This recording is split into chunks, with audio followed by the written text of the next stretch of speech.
Ойбай, сүйіктім деп жүргенім жынысын ауыстырған еркек екен. Авторы Айқын Сүлеймен, оқыған Назерке Еркінбекқызы. Әлеуметтік желіден Дәурен деген жігіттің мына бір жазбасын оқып шошып қалдым. Көңіл күйім бір түрлі болып кетті. Сізге де қатты әсер етері анық. Тыңдап көріңіздерші. Қазір қыз дегенге үрке қарайтын болдым. Жақында студенттер асханасында отырып, көрші факультетте оқитын бір әдемі қызбен танысып қалдым. Қасы көзі қиылып, денесі бұралып ақ тұр. Керемет. Тек дауысы ғана сәл гүрілдеп шығады екен. Темекі тартатын шығар. Дауысы содан өзгерген болар деп ойлап қойғанмын. Арамызда жылдық қарым-қатынас орнап, жақсы дос болып кеттік. Бір күні кеште оны құшақтап тұрып сүйетінімді айттым. Жұбымыз жазылмай бірге қыдыратын болдық. Тек құшақтасқан кезде ол тайсақтай береді. Сонысына қарап, мұны пәк, таза қыз болды ғой. Қыздығын жар төсегіне сақтап жүрген шығар деп ойлап қоямын.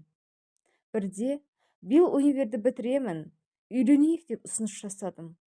Ол жылап жіберді. Не болды деп құшақтап сүйіп жатырмын ғой. Біраздан соң ол бетіме қарап отырып, маған неге тұрмысқа шыққысы келмейтінін жайып салды. Оның айтқанын естігенмен өз-өзімнен шошынып, өз-өзімнен жиіркеніп, оның бетіне бір түкіріп бұрылып кеттім. Неге дейсіз ғой, айтайын. Қызым деп сүйіп, үйленейік деп жүргенім жынысын ауыстырған ер бала болып шықты. Кішкене кезімнен қыз болып өсуді армандадым. Әпкелерімнің помадасын ерніме жағып, пудралармен бетімді ағартып, майысып сөйлеп, бұралып жүру дағдыма айналды. Кейде үйде ешкім жоқта әпкелерімнің көйлек, юбкаларын киіп айналдында жүретін болдым. Әйтеуір қыз болып жаралмағаныма өкінетінмін. Менің ер балаға тән емес әрекеттерімді байқаған мектептегі балалар мені қыз-теке деп мазақтайтын. Содан болар, ер балалар маған жоламайтын еді. Достарым тек қыз балалар болды. Әйтеуір ішкі түйсігімде қалай қыз болуға болады деген бір ой тұрды. Мектеп бітіріп, қалаға келген соң бірден оқуға түсе алмадым. Амалсыз жұмыс істеуге тура келді. Сөйтіп жүріп осы қалада, Алматыда адамдардың жыныс мүшесін ауыстыратын жер бар екенін біліп іздеп таптым. Бірақ қомақты ақша екен. Тапқанымды жинап жүріп, ақыры ота жасатып қыз бала болып шыға келдім. Одан кейінгісі белгілі ғой. Шаш өсірдім, тырнақ өсірдім, бет басымды жөндеттім дегендей.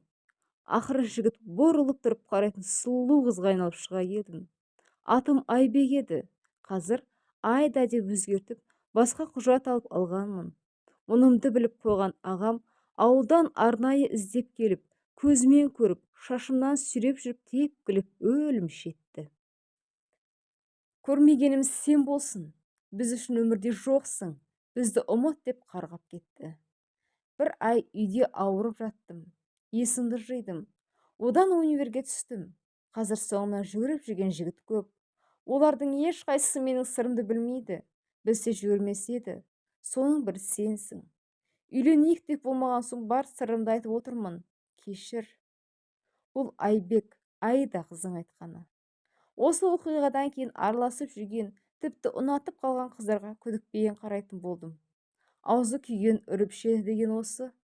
Универді бітіремін. Әке-шешем дипломмен қоса қызыңды алып кел. Қос тойды бірақ жасайық деп қояды. Бірақ мен қорқып жүрмін. Үйленейік деп ұсыныс жасаған қызым тағы да мен қыз емес, еркек едім, жынысын ауыстырған. Кешір мені деп тұратын сияқты. Қорқамын. Бұл Дәуреннің жазбасы. Тыңдап шығып, сіз де біртүрлі болған шығарсыз.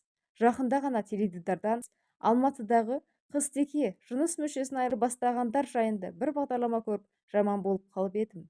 Мынау тіпті шошытты. Біз не болып барамыз, ағайын? Соңғы кезде біздің қазақ батырларымыздың, біздің қазағымыздың жерін, қазақтың болашағын сеніп тапсырып жүрген жігіттеріміздің нәзік жандыларға айналып баруына соншалықты не түрткі болды екен? Оның психологиясы ма?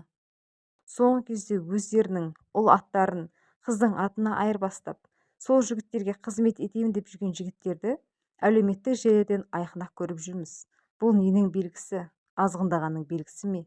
Сіз қалай ойлайсыз? Назарларыңызға рахмет.